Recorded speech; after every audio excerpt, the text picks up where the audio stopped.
Donc bienvenue à ce qui était une réunion de lancement de France Solaire Industrie et qui prend les allures d'un colloque ou d'un mini-colloque, compte tenu des intervenants que Jean-Louis Bal vous présentera tout à l'heure et compte tenu des sujets que l'on va discuter, compte tenu également du contexte. Je ne voudrais rien déflorer. Il y a quelques annonces. Cette date ne pouvait pas mieux tomber. Alors, ce n'est pas un secret, la France a du mal à se positionner sur les marchés internationaux dans le secteur des énergies renouvelables en général et du solaire en particulier. Pourtant, il y a des savoir-faire. Il y a des savoir-faire dans les PME, il y a des savoir-faire dans les ETI, il y a des savoir-faire dans les grands groupes. Pourtant, il y a du retour d'expérience, il y a des réelles compétences, notamment sur des systèmes complets. Alors, comment faire ? Comment faire pour organiser la promotion de tout ça ? Comment faire pour rendre nos entreprises crédibles sur les marchés internationaux ? C'est l'objectif de cette journée de lancement. Il y aura 2 tables rondes. Une première table ronde avec les institutionnels qui vont vous dire un peu quelle est la vision politique et quels sont les outils qui ont été mis en place. Il y aura une table ronde avec les entreprises concernées cet après-midi. Et entre les deux, un regard croisé, et Jean-Louis Bal vous dira avec qui tout à l'heure. Le nombre de participants aux 2 tables rondes a été volontairement réduit pour que vous ayez l'occasion de poser des questions aux différents intervenants. Je m'y engage un petit peu. J'espère que l'on ne débordera pas trop des temps de parole. Pour l'heure, je laisse tout de suite la place à Jean-Louis Bal, le président du syndicat des énergies renouvelables, bien évidemment en vous demandant la petite faveur habituelle de courtoisie électronique. Merci d'anesthésier vos portables jusqu'à la fin de la journée. Merci pour les intervenants et merci pour vos voisins. Jean-Louis Bal.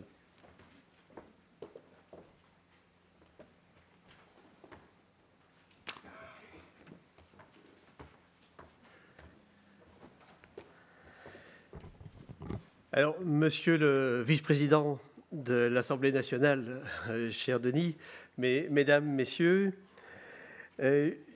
permettez-moi d'abord de remercier chaleureusement le vice-président donc pour le soutien qu'il a bien voulu accorder donc à notre initiative France Solaire Industrie et qui se traduit aujourd'hui donc par la présence du vice-président, mais également, donc vous le verrez cet après-midi, de Madame la ministre de l'Écologie, du Développement durable et de l'Énergie, donc Delphine Batho, de Madame la ministre du Commerce extérieur, Nicole Bricq, et de Monsieur le ministre délégué au développement, donc Monsieur Canfin. Vous aurez donc cet après-midi, comme l'a annoncé Philippe Rocher, un regard croisé donc en milieu de cet après-midi entre les 2 présidents de nos commissions solaire photovoltaïque et solaire thermodynamique, donc Arnaud Mine et Roger Pujol, et les 2 ministres, mesdames Batho et Bricq.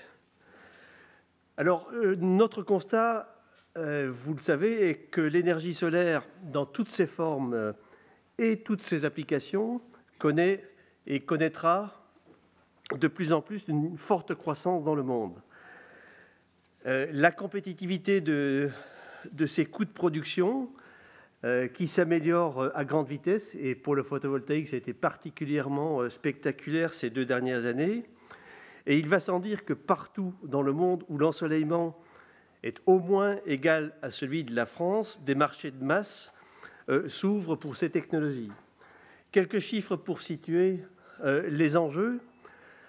Le marché mondial des énergies renouvelables était en 2004 de 22 milliards de dollars. Il est passé 7 ans après, donc en 2011, à 267 milliards de dollars. Et sur ces 267 milliards de dollars, il y avait plus de 100 milliards pour le seul marché du photovoltaïque.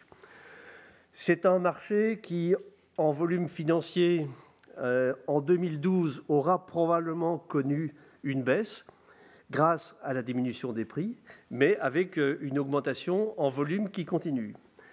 Et ce marché concerne aussi bien ce qu'on appelle le connecté au réseau que l'électrification rurale décentralisée Et ce thème de l'électrification, donc hors réseau, c'est un thème qui reprend, après des années, un intérêt particulier, justement grâce à la baisse des coûts spectaculaires que nous avons connus.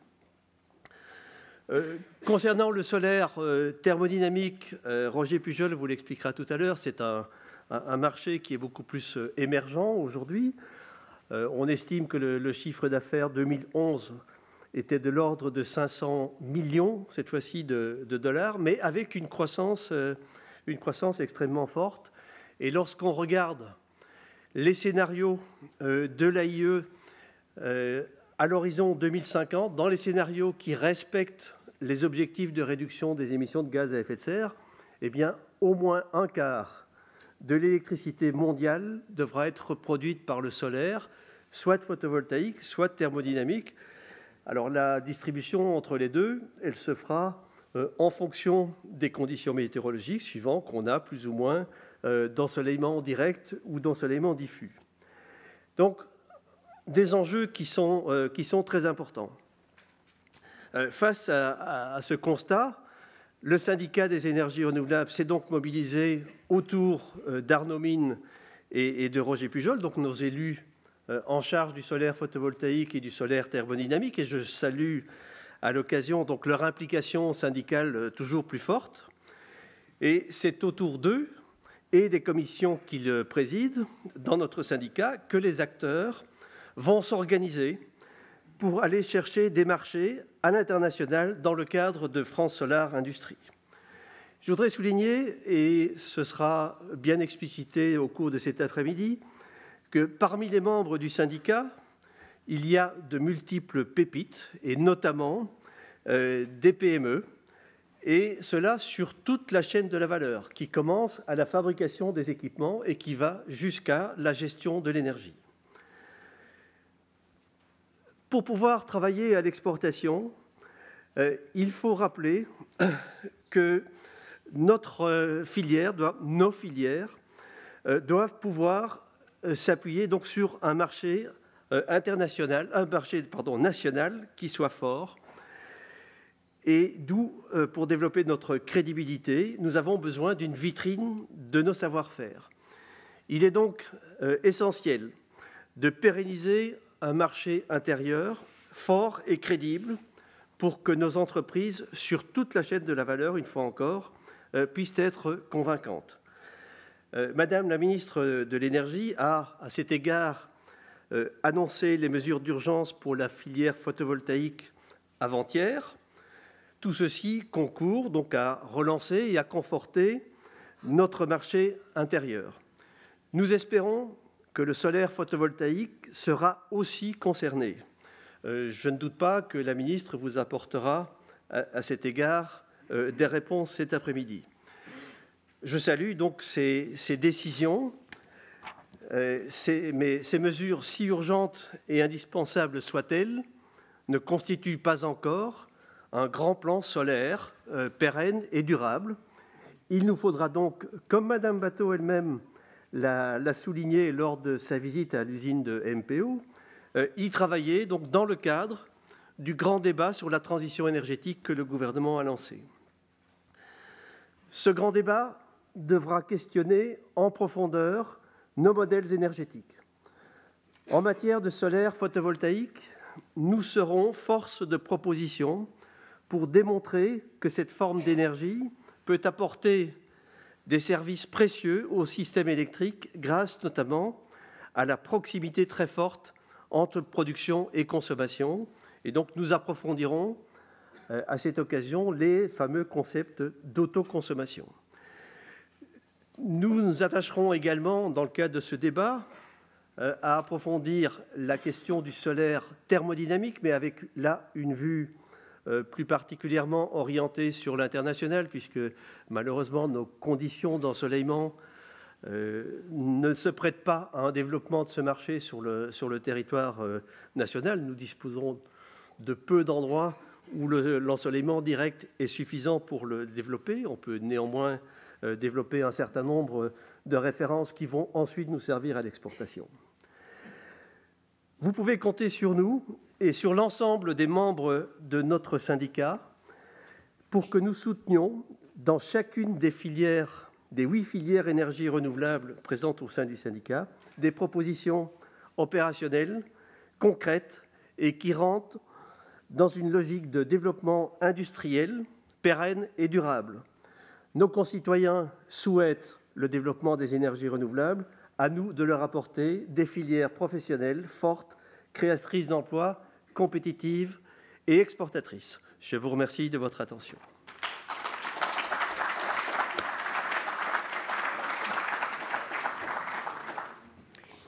Merci Jean-Louis Bal pour cette précision du contexte et la feuille de route du syndicat et les précisions concernant ces filières solaires. Je vais laisser maintenant la parole à Denis Baupin. Il est vice-président de l'Assemblée nationale, député de Paris. Pour mémoire, il est ancien adjoint au maire de Paris, chargé du développement durable, de l'environnement et du plan climat. Et pour ceux qui, par hasard, seraient venus à vélo, il est également le père du programme Vélib. Donc c'est un peu grâce à lui si vous avez pu venir en Vélib. Bien, merci beaucoup, cher Jean-Louis, cher président.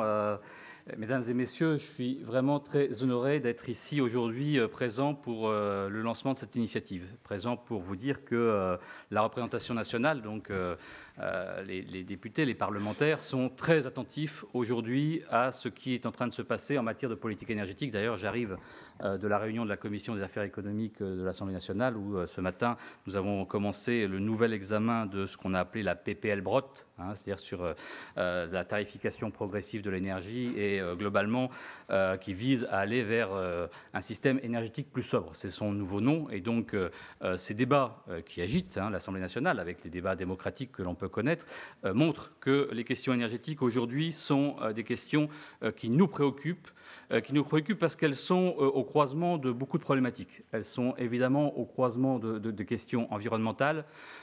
J'étais à la conférence de Doha. Chacun peut constater à quel point, malgré les constats sur le dérèglement climatique, les choses avancent lentement.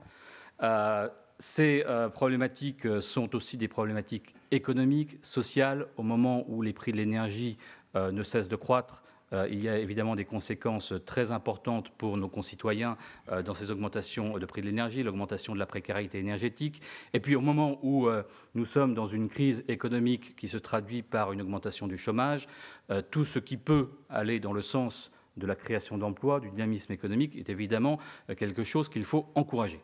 Or, nous le savons, la transition énergétique, tous les experts le disent et tous les exemples que nous avons à travers le monde le montrent, la transition énergétique est positive à la fois pour l'environnement, positive pour l'économie et en matière de création d'emplois, et positive aussi d'un point de vue de la justice sociale ou au moins du pouvoir d'achat de nos concitoyens, puisque avec des énergies qui sont des énergies locales, renouvelables, ou l'efficacité énergétique, eh bien, on baisse les factures d'énergie, ou en tout cas on fait en sorte que celles-ci ne soient plus dépendantes des aléas qui sont liés aux énergies fossiles.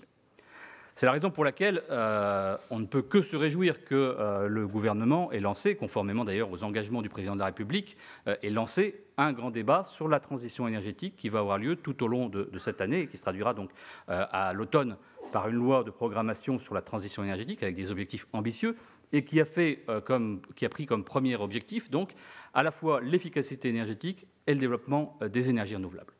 En tant que membre du Conseil national de ce débat, évidemment, j'y prends une part active pour que ces engagements soient tenus. On se retrouve aussi dans d'autres instances, notamment avec Jean-Louis et d'autres qui sont ici dans cette pièce au Conseil supérieur de l'énergie. On y voit le foisonnement actuellement de ce qui est en train de se passer, la prise de conscience aujourd'hui que ces questions donc, sont des questions qui ne sont pas réservées, comme ça pouvait l'être encore il y a quelques années, à quelques personnes qui avaient une vision prospective, écologiste, etc., qui se considéraient comme relativement marginaux dans nos sociétés, mais que réellement, aujourd'hui, il y a une compréhension que ces questions sont bien des questions cruciales dans nos sociétés. Et vous l'incarnez.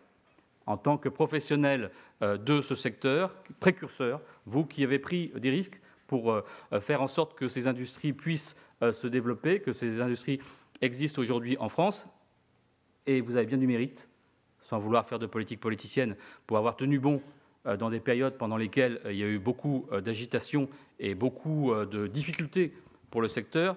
Vous avez bien du mérite pour continuer à tenir la barque et faire en sorte de porter haut le flambeau du développement des énergies renouvelables et notamment de l'énergie solaire. Parce qu'évidemment, le soleil, c'est pas à vous que je vais l'apprendre, c'est la première énergie, c'est même celle qui est quasiment à la base de toutes les autres. Et donc, elle a une puissance, une capacité, une durabilité dans le temps qui en fait évidemment une ressource essentielle d'un point de vue énergétique, totalement renouvelable. En tout cas, à quelques milliards d'années, peut-être un jour le soleil s'éteindra-t-il, nous dit-on, mais enfin, ça nous laisse quand même beaucoup de temps devant nous. Et donc, dans l'enjeu qui est celui de la transition énergétique, qui est celle de passer quelque part des vieilles énergies, c'est-à-dire des énergies fossiles et fissiles, qui sont des énergies qui sont basées sur des stocks, qui sont basées sur des productions centralisées, vers les nouvelles énergies, qui elles sont des énergies décentralisées, des énergies totalement renouvelables, évidemment, le soleil a toute sa place. Et donc, l'initiative que vous prenez aujourd'hui pour manifester clairement l'existence de la filière en matière de solaire est quelque chose de très important.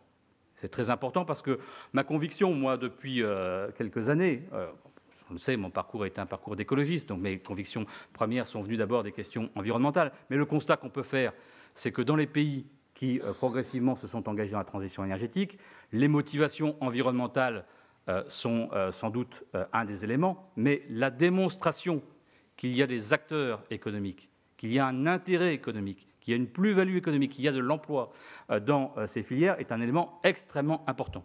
Donc le message que vous adressez aujourd'hui, il est très important pour dire oui, la filière est là, la filière s'organise, la filière a besoin aussi de l'appui des pouvoirs publics. Et je constate qu'avec 3 ministres présents, il y a beaucoup de faits autour de ce berceau. C'est une excellente nouvelle.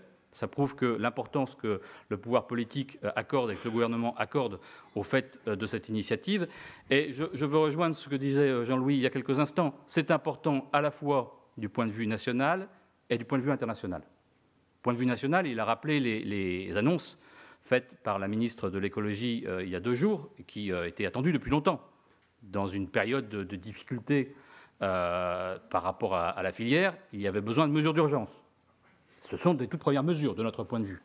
C'est des premières mesures qui étaient attendues, qui peut-être même auraient peut-être pu venir plus tôt, mais bon, qui sont maintenant intervenues, avec d'ailleurs sur le tarif T5, on n'est pas ici pour polémiquer, mais on aurait espéré des choses plus positives. On avait d'ailleurs au Conseil supérieur de l'énergie obtenu un avis défavorable sur la mesure qui a été prise, mais bon, elle a été finalement entérinée par le gouvernement. Mais en tout état de cause, donc des mesures qui permettent à la fois de renforcer les tarifs d'achat, et en plus de donner un signal positif sur le Made in Europe. Bon, ce sont des bonnes choses, ce sont des signaux nécessaires, ce sont des signaux qui permettent à ce qu'on donne un peu de respiration à la filière, d'autant qu'on est quand même sur une filière, il faut le rappeler, où il y a besoin, dans cette période, de tarifs de soutien, mais où, c'était dit tout à l'heure par Jean-Louis, le fait qu'on ait des coûts qui ne cessent de baisser de façon extrêmement importante, quand pour d'autres énergies, les coûts ne cessent d'augmenter. Il suffit de lire la presse pour voir à quel point certaines factures peuvent croître de façon exponentielle. Au contraire, sur les énergies renouvelables, et notamment sur le solaire, les prix, au contraire, baissent. Les prix, la rentabilité et l'efficacité de ces dispositifs s'accroît. Donc il y a besoin de ces tarifs dans une période intermédiaire. Et à terme, évidemment, quand la parité réseau sera obtenue, d'ici quelques années d'après ce qu'on nous dit, eh bien, cette filière sera non seulement une filière qui sera intéressante d'un point de vue environnemental de l'indépendance énergétique, mais en plus extrêmement rentable.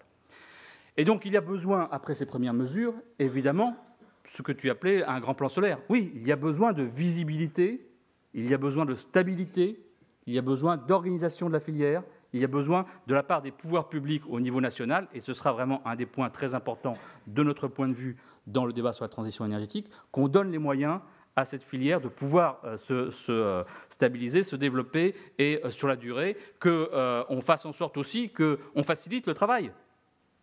Le raccordement, par exemple, pourrait peut-être un peu plus facile lorsqu'on a des installations, un peu moins coûteux pour les énergies renouvelables. Ne pas donner à certaines énergies anciennes supposées rentables, déjà, des avantages qu'on ne donne pas aux énergies d'avenir qui, elles, ont besoin d'un coup de pouce. Ça paraîtrait légitime. Et je pense que ces questions-là, nous les poserons de façon forte lors du débat sur la transition énergétique. Et puis donc, il y a le niveau national et puis il y a le niveau international. On ne peut pas ne pas s'y intéresser, d'autant que, je l'évoquais en parlant de la conférence de Doha et de l'ensemble des questions énergétiques, bien évidemment, nos préoccupations ne sont pas uniquement à l'échelle hexagonale.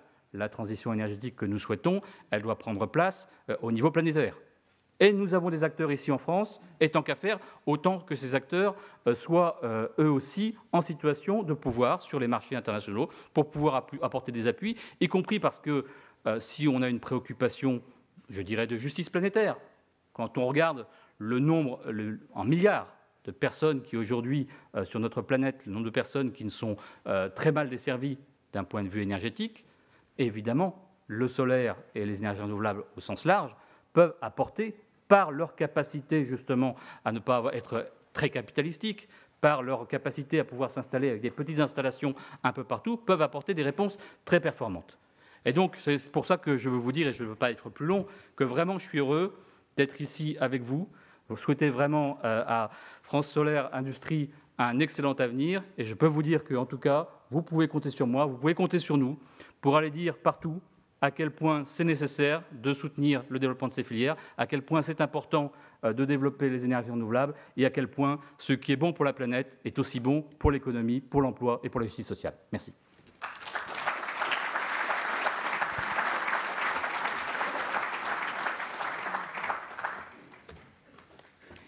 Merci Denis Baupin pour cette vision du parlementaire sur la réalité des filières énergies renouvelables en général et solaire en particulier. J'ai entendu beaucoup de faits autour du berceau, c'est effectivement ce qui va se passer maintenant cet après-midi. J'ai entendu aussi le raccordement serait peut-être à regarder. Donc ça, je pense que ça concernait plutôt le photovoltaïque, mais ça pourrait un jour concerner aussi CSP. Quoique les projets étant plus gros, c'est peut-être moins, il y a moins d'incidence. Mais effectivement, il y a beaucoup de gens dans la salle qui seraient entièrement d'accord avec vous sur ce sujet-là.